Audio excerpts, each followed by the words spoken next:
friends, and welcome to my studio, aka the living room. As the title suggests, today we are going to be doing a Bob Ross tutorial, but it's gonna have a twist. We're gonna make it goth. Beach, you had one line and you effed it up. So that is our concept for today. So rather than doing a happy little forest, I figured it would be fun to do a creepy little forest. A while ago I did a series of skull paintings that was just a way for me to play with different color schemes, and I did one skull painting, this skull painting. I had a very limited color palette and I basically just used green, purple, white, and maybe blue, I'm not sure, I don't remember. But I really liked these colors together and I wasn't expecting that. So I figured for our creepy little forest today we could stick with the same color scheme and see what happens. For this painting I am actually going to be working from a photo. I always like to work from some form of a reference. Some people don't need to, but I do. I feel like this is going to be a mix of tutorial and me just not talking and not knowing what to do. So bear with me. And it's definitely not going to go as smooth as I like. So for the background, I figured it would be fun to have an eerie green sky. You might think that the purple would make sense for the sky, but I feel like the purple that I have is just so dark, it's almost like a black. And I think that would be really good for the trees, which will be in the foreground and almost silhouetted. So I'm just going to lay in a quick background.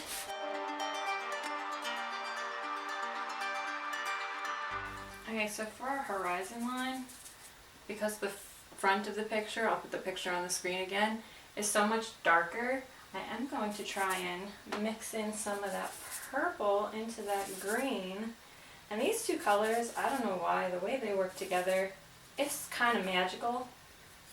It doesn't mix the way you'd expect. Like, to me, it doesn't get muddy like I would expect it to. It gets a really cool color. It's like a grayish blue, but you can still see the purple and green within. I dig it. Hopefully you dig it too. But look at this color. I feel like that would be a good ocean color. Let's nix the forest idea and just go with a stormy ocean day, right? Like, how appropriate. That looks so cool.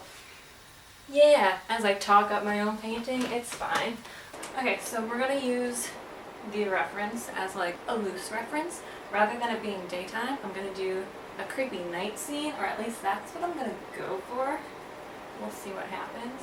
But to start, I'm going to put a moon up here. Just to explain how I do my clouds, I go in first with my highlight color, in this case white, and I focus on doing the tops of my clouds and just getting natural outlines, and then I go in with darker shades and try to add some depth by putting in the purple and green and just layering that to try to get my clouds to look goofy.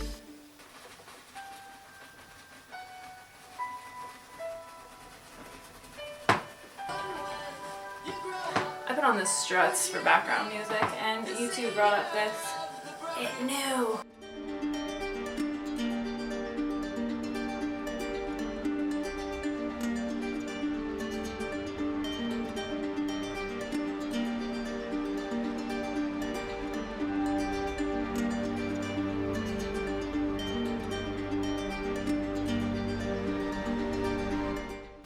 So I just took a pause to kind of assess where I was and how long I've been at it.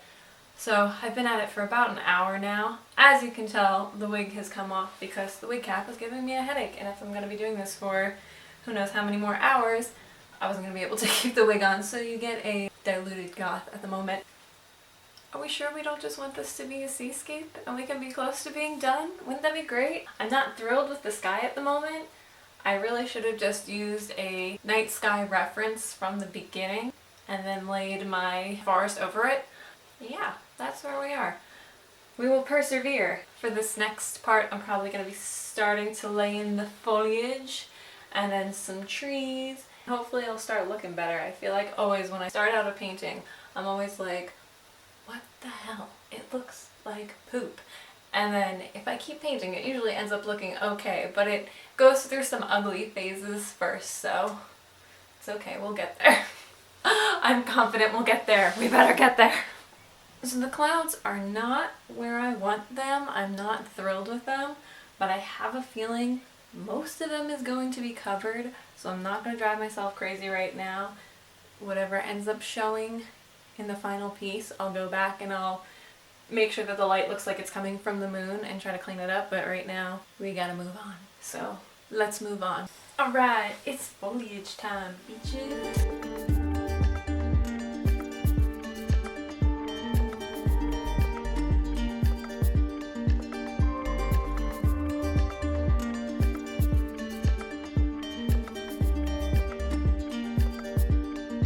I'm just gonna pause here and explain what I'm doing to get this effect.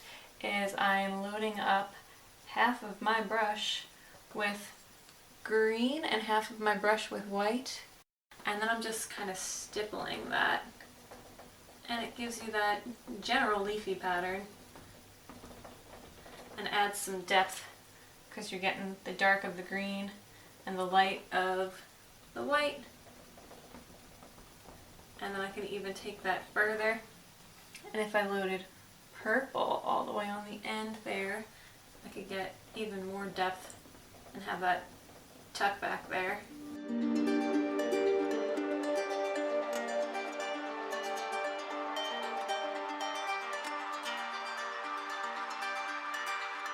See that I'm low-key in love with him. I keep biting my tongue so I don't say it in front of him. Yeah, I'm low-key in love. I'll keep on doing what I'm doing and just hope it's enough.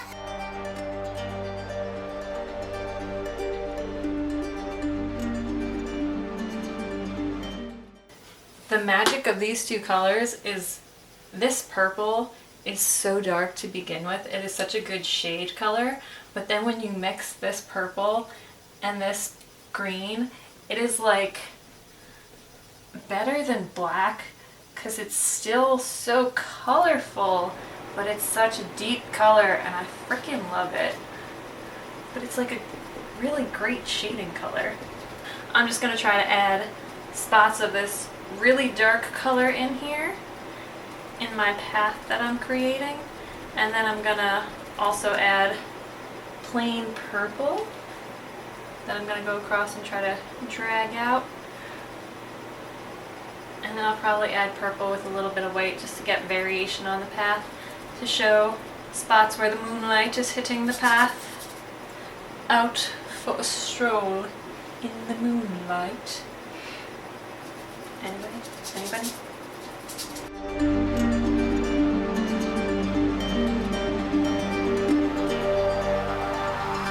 I saw a meme recently, and if I can find it, I'll put it in the video.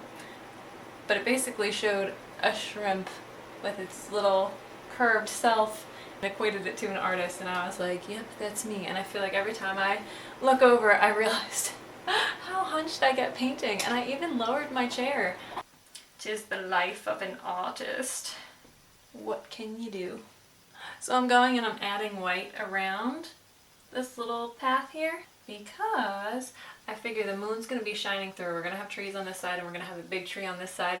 So I feel like this is going to be a spot that is dappled by moonlight. So I'm just kind of putting in a hint of that now, even though I'll probably have to go in again and correct this. That way I keep it in my mind. Because sometimes we have ideas and we think we'll do them and then I forget. So I'll put this here for now. It might end up getting painted over. I typically in my paintings am pretty realistic to like realistic surrealism. So going for something that's much more impressionistic than what I'm used to is it's a bit weird. I feel weird doing it. We still haven't put in the trees, which I think is going to be like the big boom. I'm also still debating on this sky. I really wanted to keep it green, but I feel like I'm losing the trees in the green sky, so I might go in and work on that a little bit. Okay, so what I'm going to do to make that green sky pop a little bit from the background is I'm going to do a wash over it. And if you don't know what a wash is, it's when you just really water down paint and put it over lightly, and you can really switch up the tone that you have going and make something stand out. Or if you don't like the undertone, you can switch it up a bit, add some depth to it. You can do shading with doing washes. But right now I'm going to try to darken up that sky a little bit.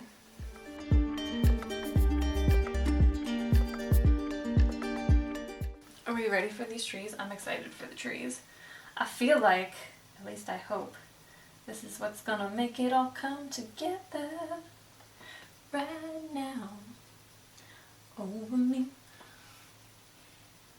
I sing in everyday conversation and it's coming out here. You're welcome. So my camera died, so I just wanted to explain what I did quick. To further separate the sky from the foliage, I added in an extra layer of foliage in the background that is kind of grayed out. And the reason I did that is for something called atmospheric perspective, which is basically things further in the background appear more muted in color, and as they get closer to the foreground, they become more vibrant in color and there's more contrast. So I added that in to separate the sky from the plants I already had there, as well as add a little bit more depth. So I just took a break to eat, as well as to feed a plant that I realized had no water left. Drink up, my child. But I took a step back and I'm still not thrilled with how it's looking.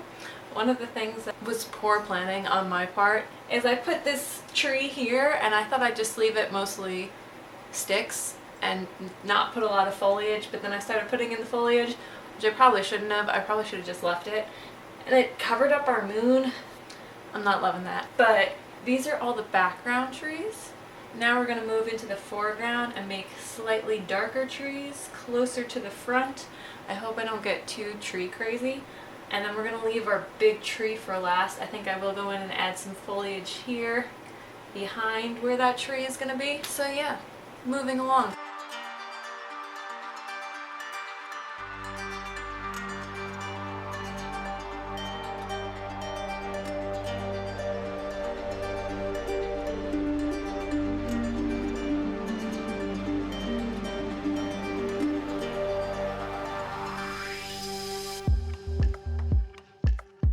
I wish I had tips on how to do trees, but I really don't. It's just make a line, make Y's off of that line.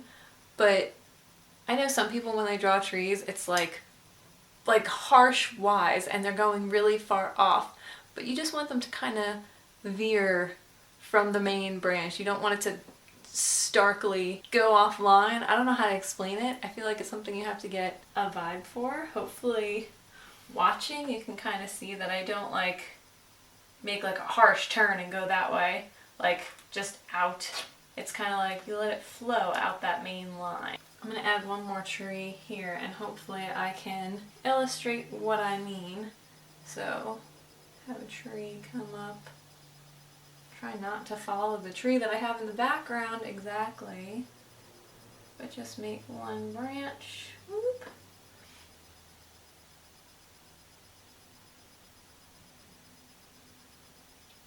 By one branch, I mean the trunk. Make the trunk. And then, like I said, you want to make Y's off of that trunk, but you don't want to harshly come out just like at a 90-degree angle or something. You want to follow that line and then let it branch off. And then do the same thing for other branches. You want to go in the other direction, follow that line and let it branch off. You can do it at a harsher angle, but you want to follow that main line. And I don't know, there's no real rhyme or reason as to where you make the branches. You just gotta feel it.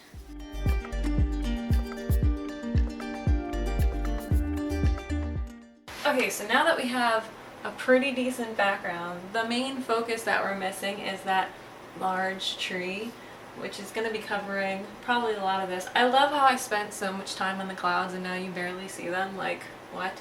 I guess we're going to put in the big tree and then finish up the foreground. I feel like that's the order we're going to do it in. I don't know if that's the order I should do it in, but that's the order we're going to do it in because I think that big tree needs to come into play. Are we ready for this? I don't know if I'm ready for it, but we're going to do it. And for the big tree, like I said, the purple that I have is so dark. It gives really good contrast, but mixing the purple and the green, I really think that's going to make it pop even more because it is so dark in comparison. It just makes such a good dark color. Anyway, let's go for it.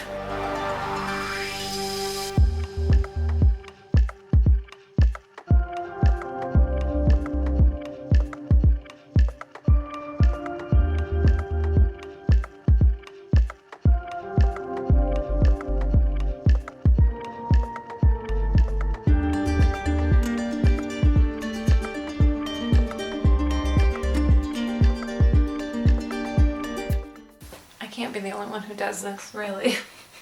Why?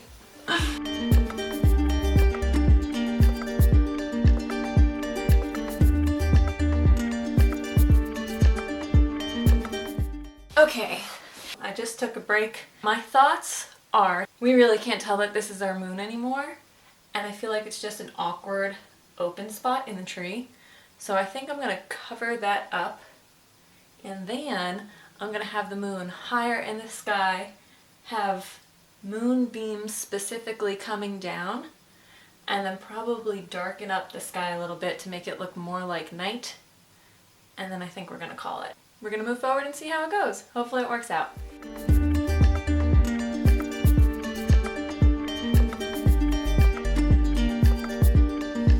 So adding in these moonbeams, this is also another opportunity where you can add depth because you can choose. Right now I have the moonbeams coming down and I have started to do a wash over this branch, which will push this branch back.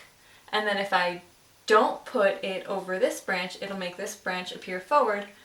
If I didn't want this branch to appear further back, I could go back in and paint over this branch again, bringing in those dark colors, which would put the moonbeams behind it and would make this further in the foreground and mean those moonbeams are coming in the background. Same thing if I wanted this branch in the background, I could paint the moonbeams going over this branch, repaint this branch in, and this branch would appear forward, this branch would appear further back. I don't know what I'm doing yet. I will probably just paint over both of them for now and then decide which one I want further in front. The same thing back here, I'll add those moonbeams, we'll push these trees back, and then we'll repaint any of these that get hidden. We'll repaint those back in, and so it'll kind of add more depth to it. Hopefully that was explained well. And just to explain what I'm doing again, I'm going into my water and white, and I'm getting it to a consistency where I feel like, okay, that's pretty decent, or maybe it feels too thick. It feels like it might be a little bit thick, but I'm just doing light strokes. It's not too thick. But if it was too thick, I would just take some water, water it down. But we can add variation within this moonbeam.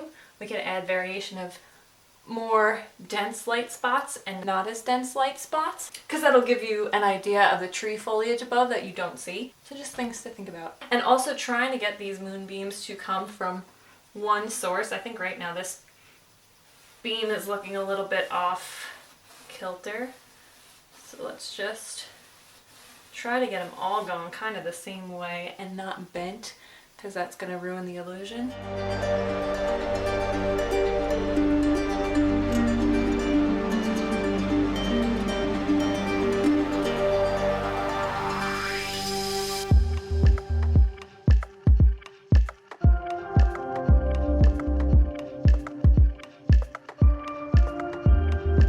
Here's my game plan moving forward. I think I want this branch to be in front and this branch to be in back, and then I'm going to add highlights along this branch, fill this in, because I don't know how well it's showing up on camera, but this part of the tree is kind of transparent, so I'm going to darken that, fix this tree that got lost in the moonbeams. We're going to do those touch-ups real quick, and I'll get back to you.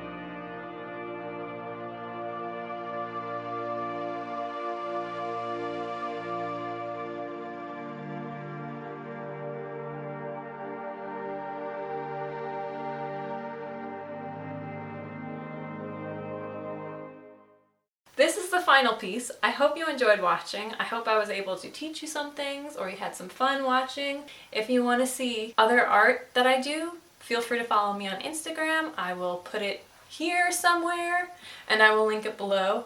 If you're interested in a print of this painting, I'll put it in my Etsy shop and you can buy prints.